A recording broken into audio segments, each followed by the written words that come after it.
Hello, everyone. It's time once again for The ReQuest. I'm Captain Logan. Joining me, as always, is Austin, the Day Ghost. And Austin, today we have a request from Tom from T-Edge1, and he has asked us to talk about a 2003 film called Secondhand Lions, directed by a guy that I'd never heard of before, who apparently wrote The Iron Giant. Did you know that? It's Tim McCanley's. Tim McCanley's. I did not. I've also never seen The Iron Giant, much to my shame. Oh, wow, you should. It's a great movie. I haven't seen it in a really long time, so hopefully it holds up, but everybody still talks about it like it's great.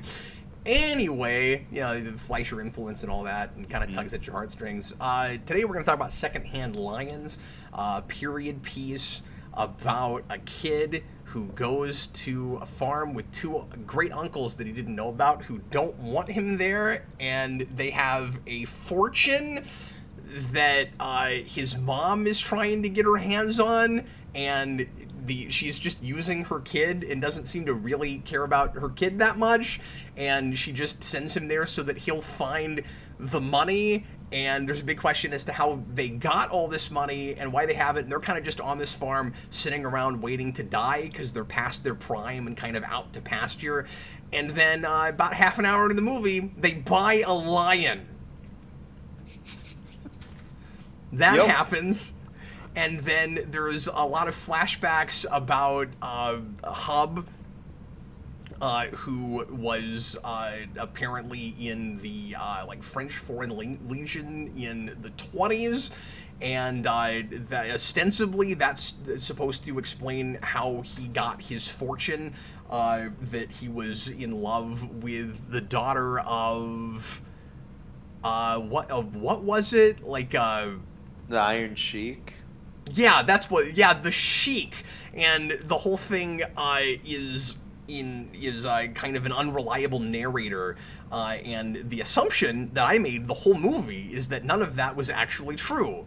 And then I'll just spoil this movie at the end, because I don't know how to talk about this movie without spoiling it, because the main complaint I have about this is the ending. So I don't know what to do but spoil it. So spoilers with this one. I kind of go back and forth on that with these, but it will turn out that all of the unreliable narrator stuff turns out to actually be true, which I think is kind of a mistake.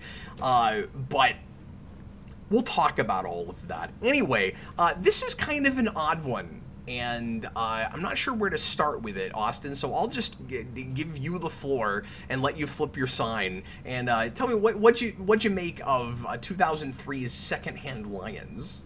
I have a food metaphor for you. Oh, do you? Yes, that I think you'll like. Okay. Secondhand Lions is like you get the turkey maybe 3 days after Christmas when you've picked away at the carcass and you're like, oh, I'm going to use what's left. So you throw it into a pot and you boil the meat off to make soup. And then you throw away the rest of it. I wish this movie was just the flashbacks that are like the Indiana Jones Zorro stuff, because I had fun during that. And then through most of the movie, I was just kind of like, It's just kind of heartwarming. I don't know. I have black sludge for blood. I don't go for stuff like that. So it's like the heartwarming kind of schmaltzy stuff. And in a way, it's kind schmaltzy is the right word. Yeah. Yeah, and it's very of that era of the kind of, when we remade things it's like the Addams Family and Dennis the Menace. We kind of did those kind of movies. Sure. It's very of that era. And I wanted more of that stuff. But there's also a few things in this movie, such as the ending, where I was hysterically laughing. When he specifically about death. Every time there is death in this movie, I'm on the floor laughing. So we have his lion, and the lion lives in corn because this movie thinks that lions live in jungles, which they do not. It's the closest thing they can find to a jungle is the corn, so she's out there. The lions do not live in jungles, but it's living in this corn. And the mom comes back with her villain boyfriend, which is very like that whole subplot is very like Adam's Family, where you have like the mean person that wants to take the money, Yeah, and really plugging in for a formula. yeah, And I exactly. don't know where the suspense was supposed to be there because they got a lion, and I realize the lion is old, but and kind of decrepit, but it's still a lion. And then they've got two old men with shotguns and other weapons that are perfectly happy to shoot anyone that comes on their land trying to get their money. Like, Well, they're they gonna be go fishing. fine. I'm not They go remotely fishing for concerned shooting about fish. anything happening to this kid. Like, Yeah, so the boyfriend's like beating up the kid, and then the lion jumps out of the corn and starts eating him, and then the lion just dies. it just has a heart attack and dies. And they go, "Oh, the lion, its heart gave out." And I was on the floor just dying laughing about that. And then because there's kind of a framing device of the kid when he's an adult being called in because something's happened to his uncles, and it's like framed as like, oh, like the sad thing happened to them. And then he goes to see, and the image of like their plane that I guess they crashed in and died, it's like burned into their barn. And I laughed so hard about it, and I like screenshotted the movie and posted it on the Patreon Discord, and I was like, "Look at this," and everybody was laughing.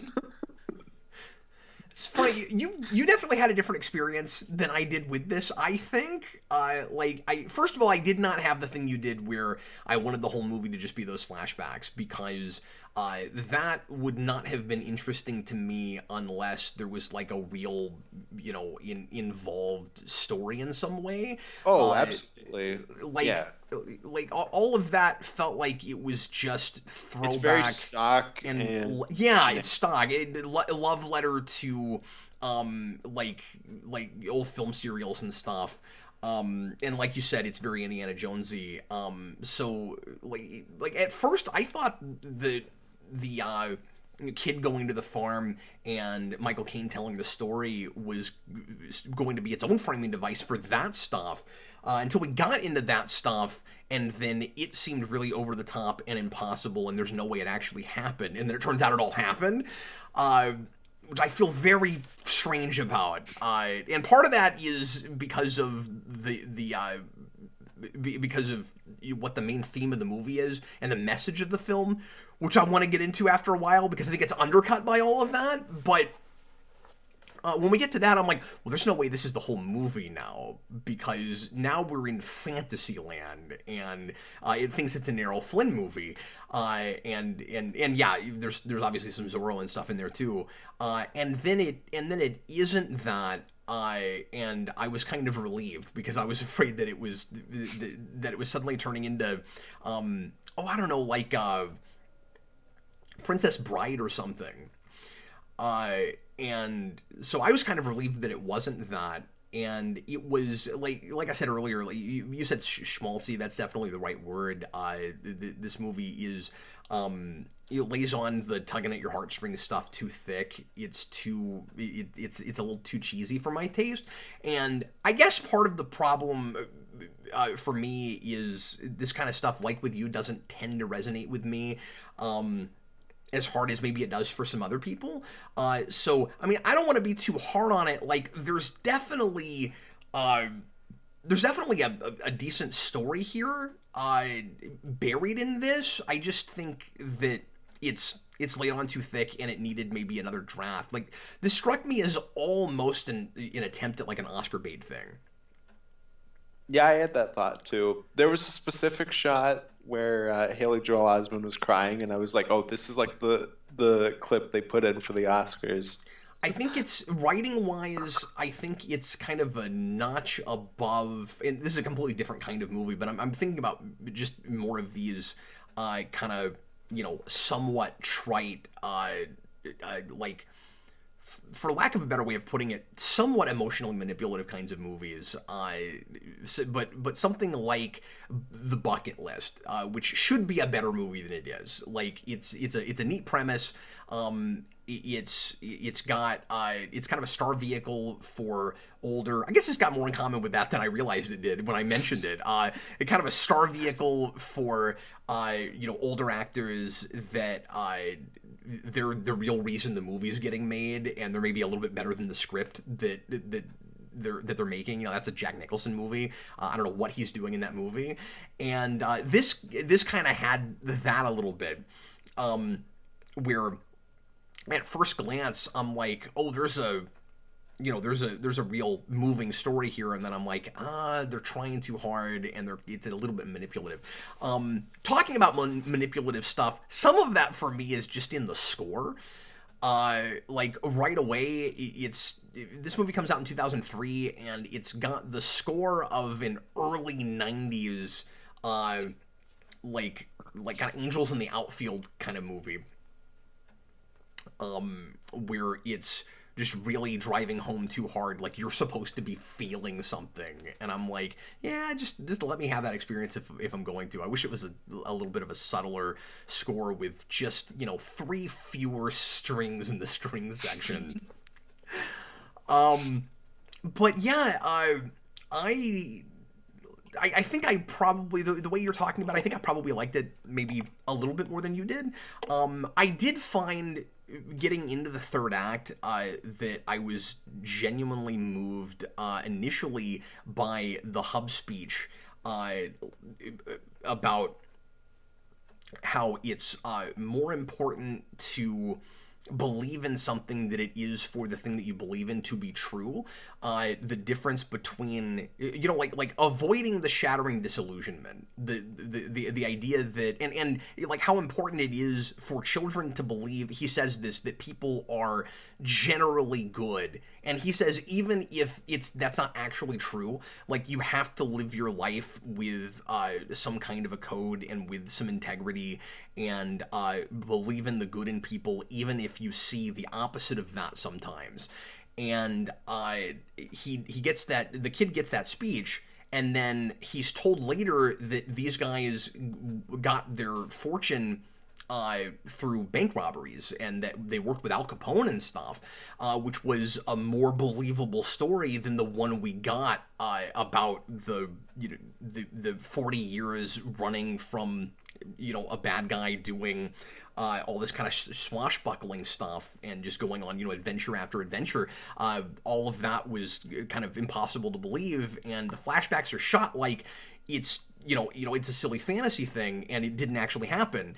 And when the moral of your story is it's the truth doesn't always matter, that it's more important that you live life on your own terms, and you live it as if this is a line I get from Angel, the TV show, and there's an actor from that show in this. Young Hub is played by Lindsey Morgan from that show. Weird seeing him in this, because I've never seen him in a movie before, but he shows up in Angel. He works for an evil law firm, and he shows up as this swashbuckling Zorro guy in this. Really bizarre that was the actor. But anyway, there's a line in Angel that you live in the world the way it should be, so you can show it what it can be. And I felt like that was kind of the point of this movie, and I really liked that. And that lesson would come from an ex-bank robber that kind of grew up and became a better person, was a really good, solid notion to me. And then you get to the end, and it was just all the Zorro stuff that you saw in the past. Completely breaks that moral for me, and because it's got to be a well, first of all, it's got to give you some kind of like cool twist at the end.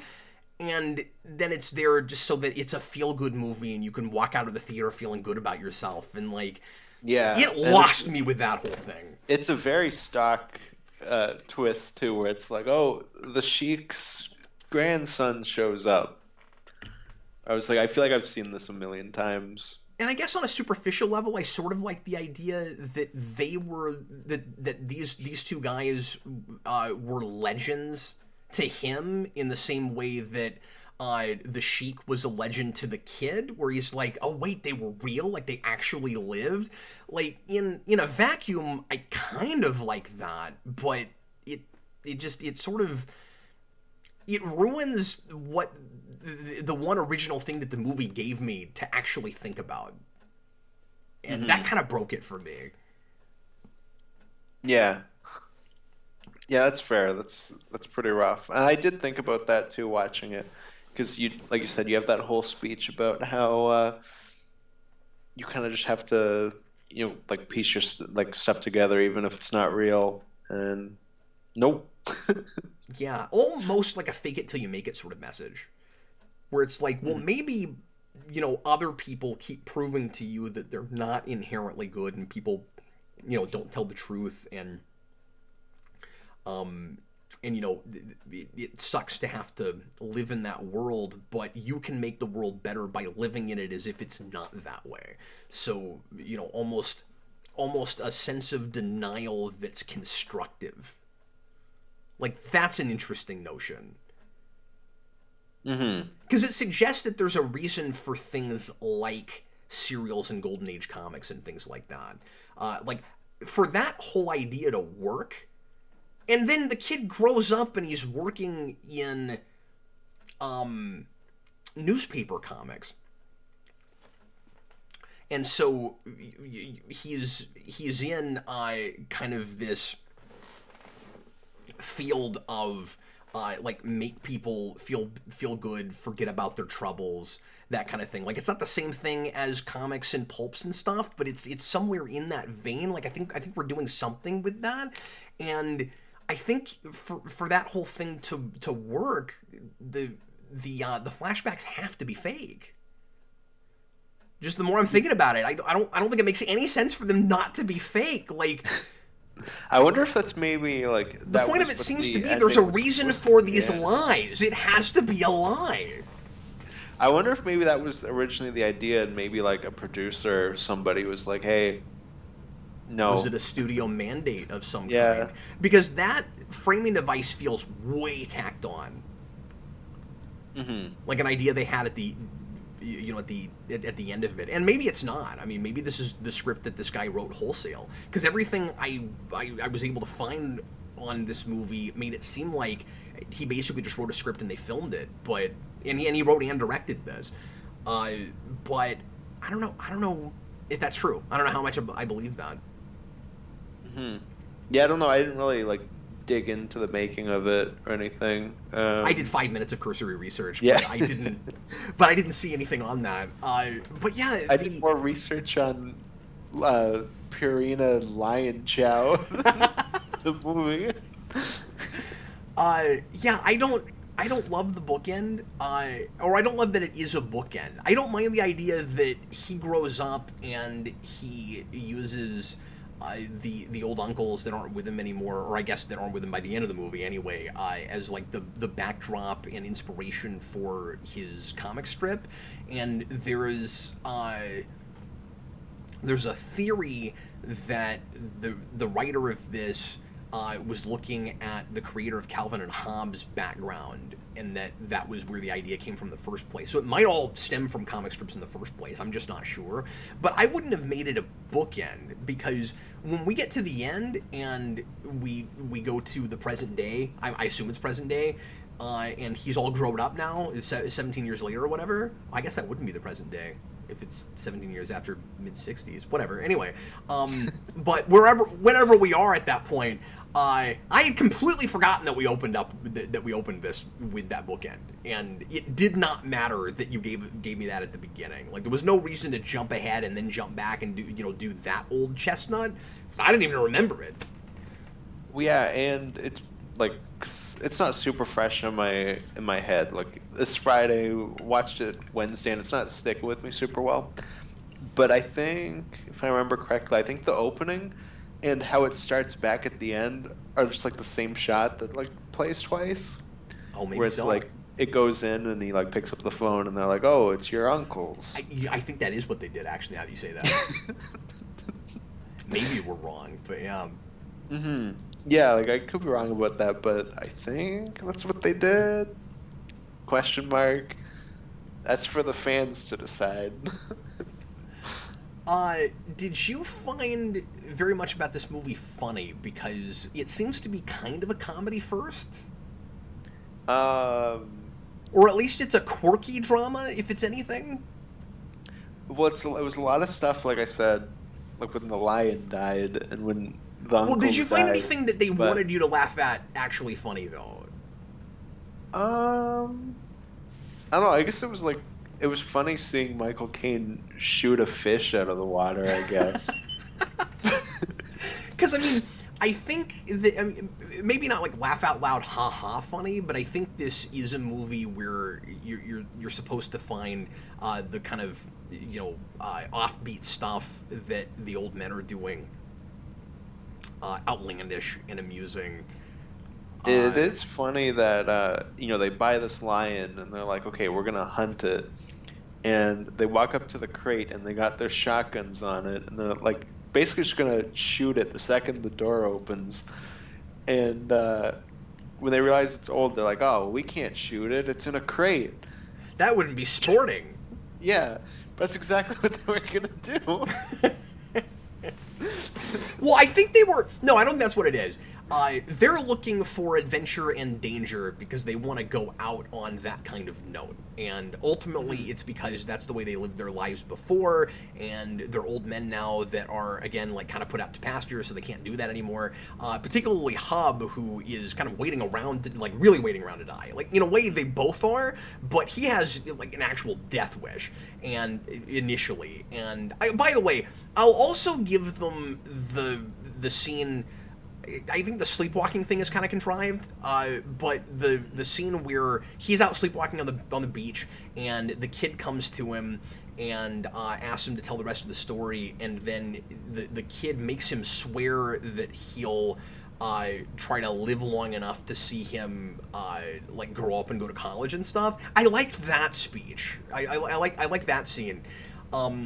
I like that there is this kind of opportunity for change for him, where this kid that he didn't care about at all, he ultimately comes to be a real father figure for, and cares about enough that he's willing to live for the sake of that kid. That all played for me okay.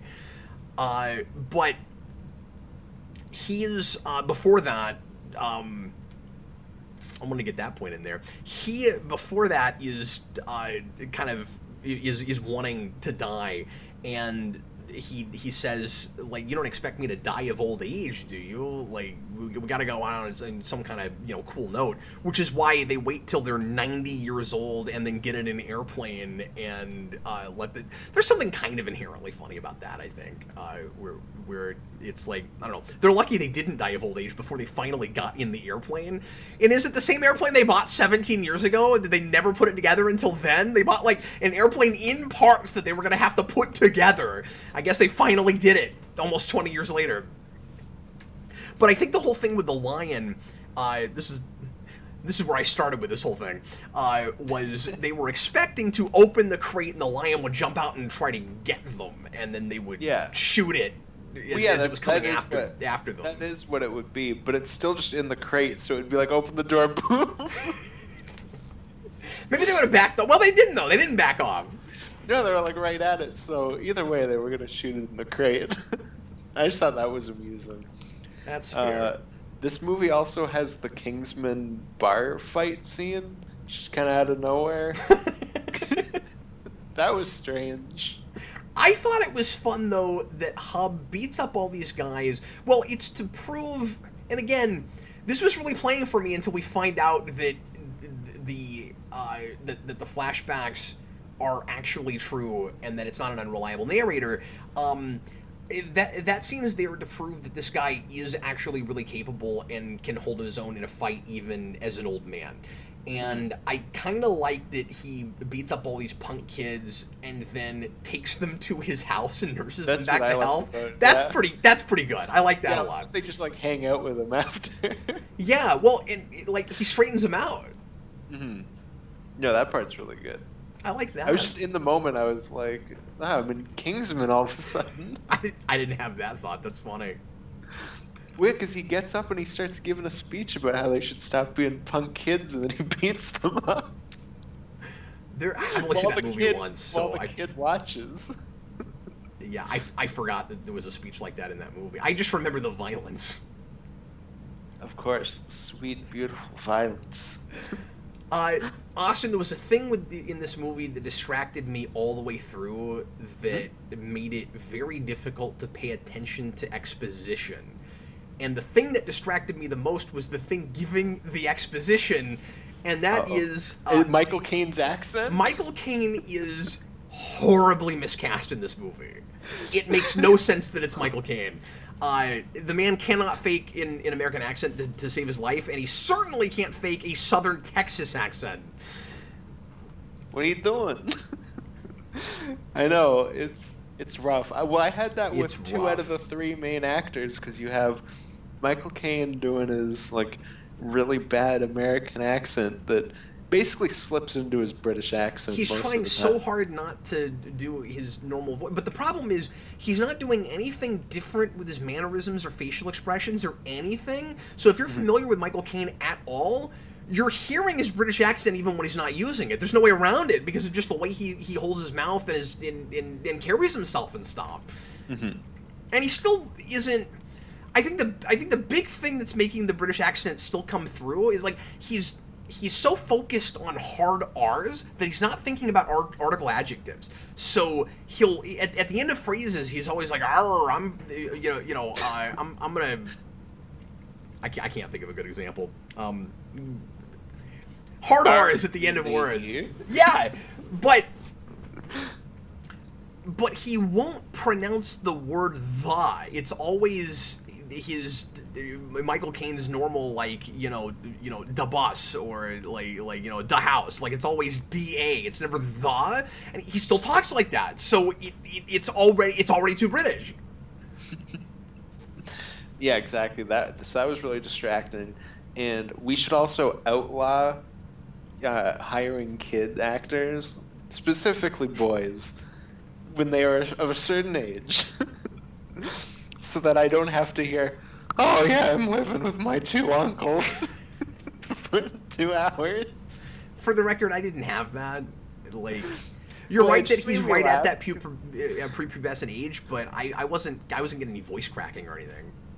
No, it was mainly he sounded like Phineas from the Disney show Phineas and Ferb, like exactly like that. Oh really? Okay. Yeah. Well, that's the thing. I wonder if part of the problem is stuff you're already familiar with, right? So I don't know if people would be as distracted by Michael Caine if they'd never seen Michael Caine in a movie, but I suspect to some degree I still would be.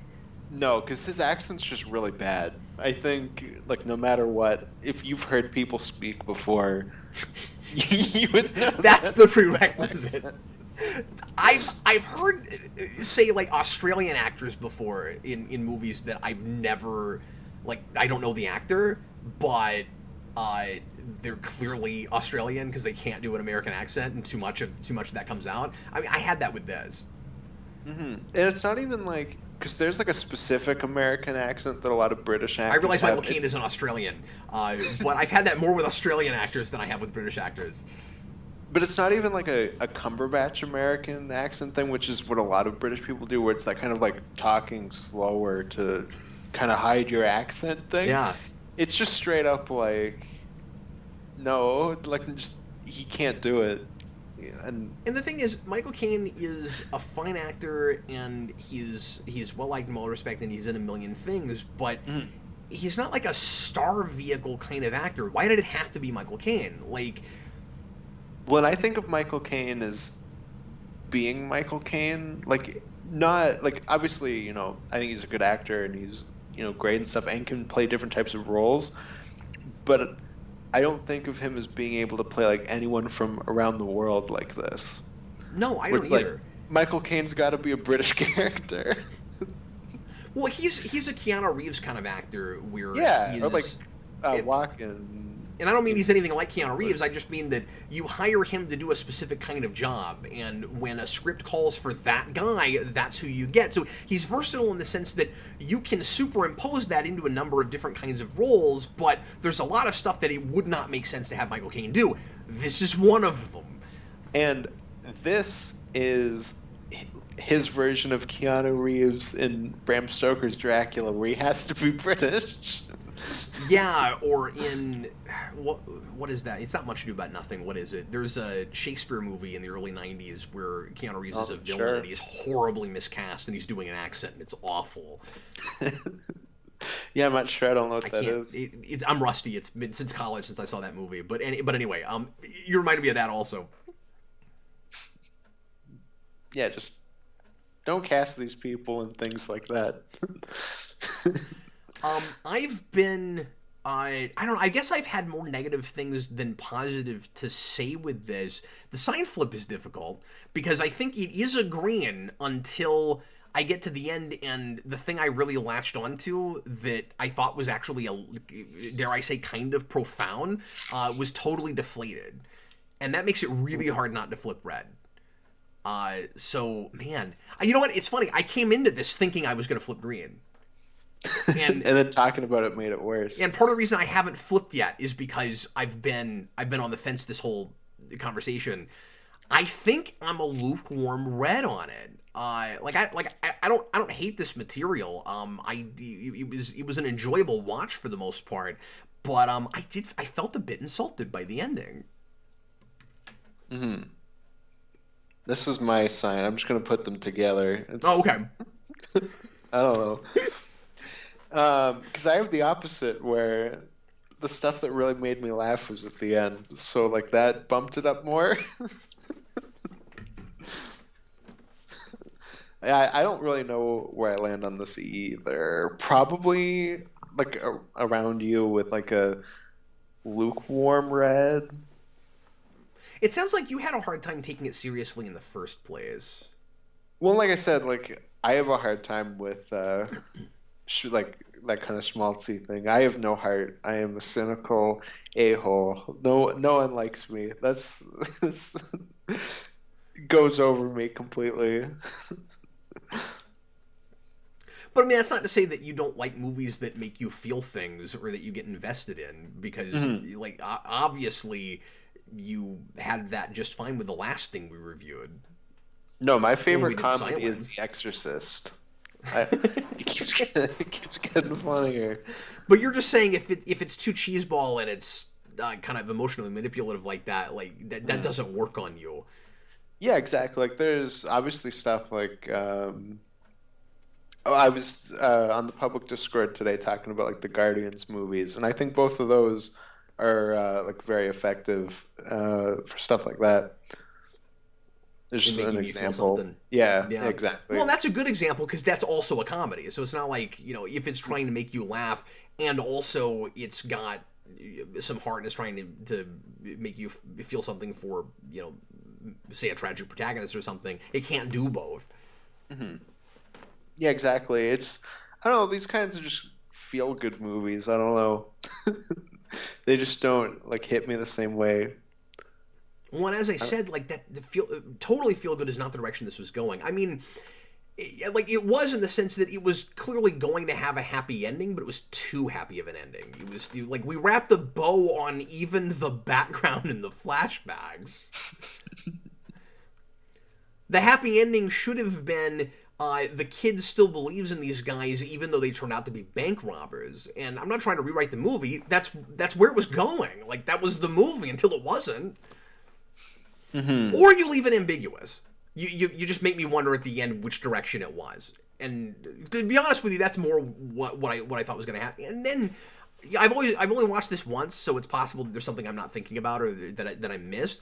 But there's this bit where one-dimensional, I just want the old men's money guy from Vegas who ends up in a body cast and deserves it is like, oh, we have proof that they're bank robbers. So, like, what was the proof? It was when he punched him. He was like, here's my evidence.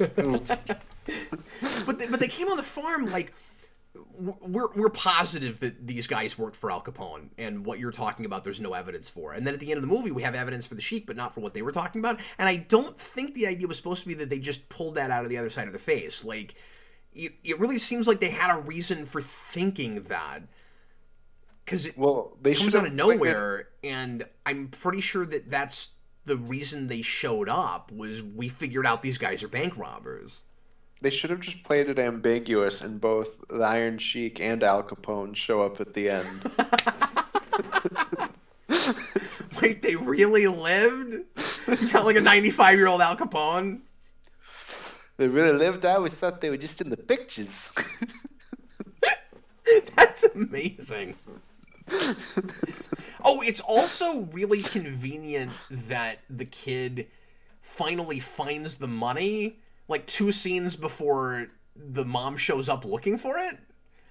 Mm-hmm. Like this whole movie, he's never run into it. He hasn't found it. And then it's like we just get a scene in there because he needs to know where it is when they get there, just so that he can, A, wonder if they're right that they're really bank robbers, because he has proof of just how much money they have, and that it's, that it's actually physical bills and it's hidden somewhere like everybody always suspected, and all these horrible relatives that keep showing up just hoping these guys will die so they can take their money. But B, so that you can have that one shot where he looks over to the barn and they can go, oh, you know where the money is. Kind of convenient. Maybe that should have happened earlier in the movie and it wouldn't have played as convenient. Yeah, well, and then they don't even go in the barn. He just beats him up, and then the lion shows up and then dies. That's true, but I guess you had to have that moment so he would have a reason to think the kid must know where it is. Mm-hmm. Yeah, exactly. No, it is very convenient, because it's like, I mean, it really is like two scenes at least. Like, it's just, oh, here's the money. Oh, the mom's back. Yeah.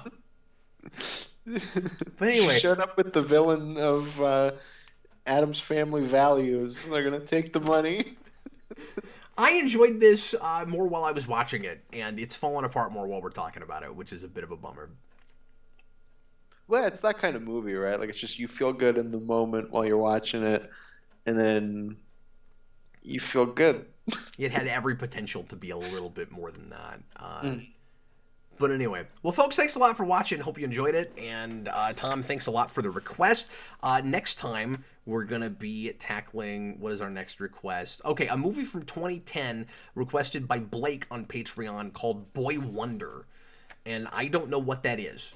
I know nothing about it. The title would suggest that it has something to do with comics and superheroes. So I don't know if it's like an independent superhero type movie. I suspect it's one of those. Let's see. Whoa. This is going to be something. Is this going to be like a Defender or something? Possibly? You can just go into these cold. I wasn't even going to look it up, but Austin did, so. Yeah, now that's in the program. And I have to get with it now. I have to get with the program. Anyway, so that's what we're going to do for you next week, whatever that is. We're going to be watching it, and assuming we can get our hands on whatever that is, and talk about it for you. And in the meantime, thanks a lot for watching. If you would like to make a request for the ReQuest, you can go to Patreon, go to the $15 tier, and if you sign up for that and get a request in, just send me a message there on Patreon once you become a patron, and I will get your request in the queue. You can request a movie, or you can request first episode or 2 of a TV show, or a comic review for The Vault. And if you want to stay on the tier, you'll stay in the rotation. But if you want to do it for just 1 month, don't worry, your request will be in there, and we will make sure and take care of that for you. Thanks a lot for watching, everybody. We'll see you again next time. Austin, thanks once again so very much for doing this with me. These are so much more fun now having you as a co-host, and I really appreciate it. Hey, Cap, I've got a quest to request. We're going to have to just open it every time with that.